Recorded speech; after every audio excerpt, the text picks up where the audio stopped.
Guys, സാനൂന് ഇന്നൊരു ബേജാറാണ്, പുറത്ത് പോവാത്ത. അങ്ങനെ രാവിലെ ഉണ്ട്, ഞങ്ങളിപ്പോ പോവാക്കിയാണ്.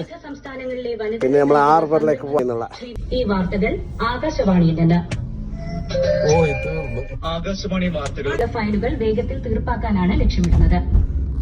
സ്കൂളുകളിലെ അക്കാദമിക ഇതര കാര്യങ്ങൾ തീരുമാനിക്കുന്നത് സർക്കാരാണെന്ന് മന്ത്രി വി ശിവൻകുട്ടി. സൂംബ പരിശീലനത്തെ വിമർശിക്കുന്നവർ കായിക ലോകത്തെയാണ് ആക്ഷേപിച്ചത്.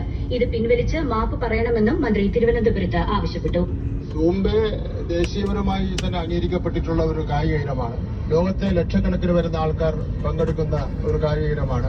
ആ കായിക ഇനത്തെ പരസ്യമായി ആക്ഷേപിച്ചിരിക്കുകയാണ്.